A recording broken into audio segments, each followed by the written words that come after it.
Welcome back to my channel. आज हम पढ़ेंगे हम इंग्लिश में कैसे कहें कि मैंने उससे काम करवाया हूँ या मैं उससे काम करवाता हूँ, वह उससे काम घर साफ करवाती है या काम करवाती है। जब हम दूसरों से काम करवाते हैं तो इसे इंग्लिश में कैसे कहें, किस स्ट्रक्चर का फॉलो करते हुए हम लोग कहें। बोर्ड पर हमने लिखा है सब्जेक्ट, गेट, ऑब्जेक्ट और बी थर्ड को पास्ट पार्टिसिपल कहा जाएगा। गेट वर्ब का इस्तेमाल करते हुए हम इंग्लिश में किससे क्या काम करवाया जाता है ये बोल सकते हैं। गेट इस मैजिकल वर्ड का इस्तेमाल करेंगे हम लोग। ये सबसे पहले सब्जेक्ट, फिर गेट, ऑब्जेक्ट, वी थर्ड। ध्यान रखिए टेंस का नियम है सब्जेक्ट वर्ब ऑब्जेक्ट। यहां पे ऑब्जेक्ट के बाद में वी थर्ड, एक्चुअली इसको वी थर्ड ना बोलते हुए, वर्ब का थर्ड फॉर्म ना बोलते हुए पास्ट पार्टिसिपल कहना चाहिए। हम इस स्ट्रक्चर को फॉलो करते हुए कहेंगे। यदि आपको कहना है मैं उससे काम करवाता हूं,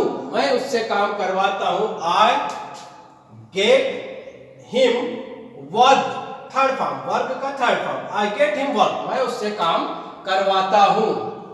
she gets him clean home, वह उससे घर साफ करवाती है। She gets him clean home. Verb की फर्स्ट फॉर्म है, सब्जेक्ट सिंगुलर है इसलिए गेट में एस लगा, गेट्स, वह उससे घर साफ करवाती है। Next sentence, he gets Mohan return, वह मोहन से लिखवाता है। ध्यान रखिए मोहन मैं लिखता हूं और मैं मोहन से लिखवाता हूं, दो अलग अलग मैटर हो गए।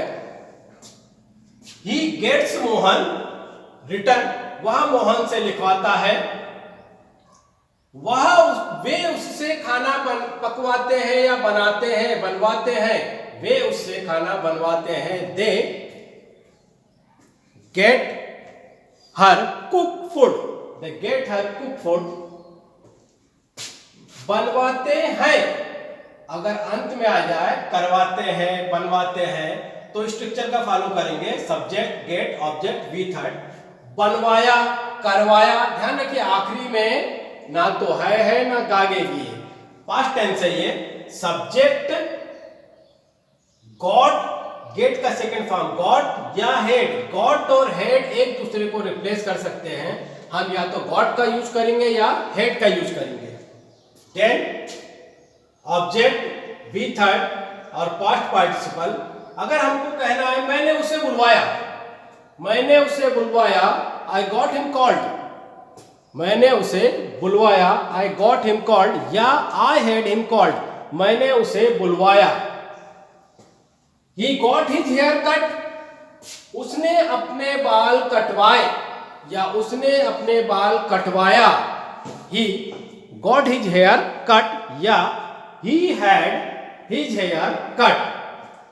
उसने घर बनवाया, he got a house built, उसने घर बनवाया, he got a house built, या he had a house built, उसने एक घर बनवाया। अगर पास्ट टेंस है तो got या had, प्रेजेंट टेंस है तो get का प्रयोग करेंगे। इन दोनों स्ट्रक्चर का फॉलो करते हुए हम किससे काम कैसे करवाएं ये इंग्लिश में बोल सकते हैं। मैंने यहां कहा कि उसने एक घर बनवाया या उसने घर बनवाया। अगर इसी को हम कहेंगे उसने घर बनवाया है, उसने घर बनवाया है, ये प्रेजेंट टेंस में वापस आ गया। सब्जेक्ट स्ट्रक्चर फॉलो करेंगे, subject have has, according to subject singular with have, singular with has and plural with have, object then with her। इसी सेंटेंस को यदि हम कहें he has a house built, उसने एक घर बनवाया है, यदि अंत में है आ जाए तो has have का प्रयोग कर लेंगे, अदरवाइज got या had का प्रयोग करेंगे। आशा करता हूं आप समझ गए होंगे। इस स्ट्रक्चर का फॉलो करिए, सेंटेंस बनाइए। Thanks for watching my video.